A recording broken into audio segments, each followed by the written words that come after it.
ಸಮಸ್ತ ನಾಡಿನ ಜನತೆಗೆ ಯುಗಾದಿ ಹಬ್ಬದ ಶುಭಾಶಯಗಳು. ಅದೇ ರೀತಿ ಈ ರಾಜ್ಯದಲ್ಲಿರ್ತಕ್ಕಂಥ ಎಲ್ಲ ಮುಸ್ಲಿಂ ಸಮುದಾಯ ಬಂಧುಗಳಿಗೆ ಮುಂಗಡವಾಗಿ ರಂಜಾನ್ ಹಬ್ಬದ ಶುಭಾಶಯ ಹೇಳ್ತಾ, ಈ ದಿನ ಇಡೀ ರಾಜ್ಯದಲ್ಲಿ ಮಾರ್ಚ್ 18ನೇ ತಾರೀಕು SSLC ಪರೀಕ್ಷೆ ಇವತ್ತು ಪ್ರಾರಂಭ ಆಗ್ತಾಯಿದೆ. ಈ ಒಂದು ಪರೀಕ್ಷೆಯಲ್ಲಿ ಭಾಗವಹಿಸ್ತಕ್ಕಂಥ ಎಲ್ಲ ವಿದ್ಯಾರ್ಥಿಗಳಿಗೆ ಶುಭವನ್ನು ಕೋರ್ತಾ, ನಮ್ಮ ಚಿಕ್ಕಬಳ್ಳಾಪುರ ಜಿಲ್ಲೆಯಲ್ಲಿ ಸುಮಾರು 53 ಕೇಂದ್ರಗಳಲ್ಲಿ ಇವತ್ತು SSLC ಪರೀಕ್ಷೆ ಇವತ್ತು ಪ್ರಾರಂಭ ಆಗ್ತಾಯಿದೆ. ಅದಕ್ಕೆ ಸಂಬಂಧಪಟ್ಟಂಗೆ ನಮ್ಮ ಶಿಡ್ಲಘಟ್ಟ ವಿಧಾನಸಭಾ ಕ್ಷೇತ್ರದಲ್ಲಿ 10 ಕೇಂದ್ರಗಳಲ್ಲಿ ಇವತ್ತು SSLC ಪರೀಕ್ಷೆಯನ್ನು ಸುಮಾರು 2636 ಜನ ಮಕ್ಕಳು ಇವತ್ತು ಈ ಪರೀಕ್ಷೆಯಲ್ಲಿ ಪಾಲ್ಗೊಳ್ತಾ ಇದ್ದಾರೆ.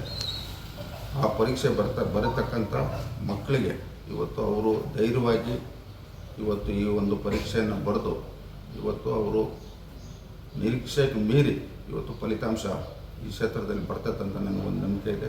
ಮತ್ತೊಮ್ಮೆ ಅವರೆಲ್ಲರಿಗೂ ನಾನು ಶುಭಾಶಯ ಹೇಳ್ತಾ, ಇವತ್ತು 2026-27ನೇ ಸಾಲಿನ ಏನಿವತ್ತು ಮಾನ್ಯ ಮುಖ್ಯಮಂತ್ರಿಗಳು 17ನೇ ಬಜೆಟನ್ನು ಮಂಡನೆ ಮಾಡಿದ್ದಾರೆ.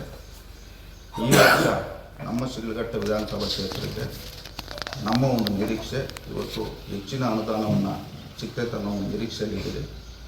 ಈಗಾಗಲೇ ನಾನು ಸಂಬಂಧಪಟ್ಟಂಥ ಇವತ್ತು ನಮ್ಮ ವಸತಿ ಸಚಿವರು ಮತ್ತು ಸಮಾಜ ಕಲ್ಯಾಣ ಇಲಾಖೆ ಸಚಿವರು ಮತ್ತು ಗ್ರಾಮೀಣ ಮತ್ತು ಪಂಚಾಯತ್ ರಾಜ್ ಸಚಿವರನ್ನು ಭೇಟಿ ಮಾಡಿ ನಮ್ಮ ಕ್ಷೇತ್ರಕ್ಕೆ ಇವತ್ತು ವಿಶೇಷವಾಗಿ ಅನುದಾನ ಕೊಡಬೇಕಂತ ಮನವಿಯನ್ನು ಮಾಡಿದ್ದೀವಿ.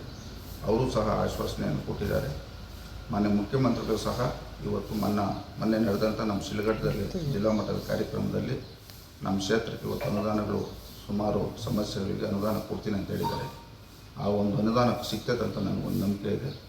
ಇವತ್ತು ಎಲ್ಲಕ್ಕಿಂತ ಮುಖ್ಯವಾಗಿ ನನ್ನ ಒಂದು 34 ತಿಂಗಳ ಅಧಿಕಾರಾವಧಿಯಲ್ಲಿ ತಾವು ಏನು ತಾಲೂಕು ಮಟ್ಟದ ಮಾಧ್ಯಮದ ಸ್ನೇಹಿತರು ಮತ್ತು ಜಿಲ್ಲಾ ಮಟ್ಟದ ಮಾಧ್ಯಮ ಸ್ನೇಹಿತರು ಹೆಚ್ಚಿನ ಸಹಕಾರವನ್ನು ಕೊಟ್ಟಿದ್ದು. ನಿಮಗೂ ಸಹ ಆ ಭಗವಂತ ಒಳ್ಳೇದು ಮಾಡಲಿ ಅಂತೇಳಿ ನಿಮಗೂ ಯುಗಾದಿ ಹಬ್ಬದ ಶುಭಾಶಯ ಹೇಳ್ತಾ, ಇವತ್ತು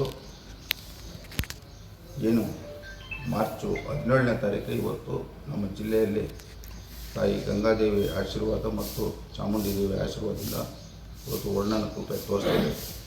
ವಿಶೇಷವಾಗಿ ನಮ್ಮ ಶಿಡ್ಲಘಟ್ಟ ವಿಧಾನಸಭಾ ಕ್ಷೇತ್ರದ ಎಲ್ಲರಿಗೂ ಪ್ರತಿಯೊಂದು ಕುಟುಂಬಕ್ಕೆ ಒಳ್ಳೆಯದಾಗಿ, ವಿಶೇಷವಾಗಿ ರೈತರಿಗೂ ಒಳ್ಳೆಯದಾಗಲಿ ಅಂತ ಹೇಳ್ತಾ, ಮತ್ತೊಮ್ಮೆ ಎಲ್ರಿಗೂ ಯುಗಾದಿ ಹಬ್ಬದ ಶುಭಾಶಯ ಹೇಳ್ತಾ ನಾನು ಮಾತನಾಡ್ತೀನಿ.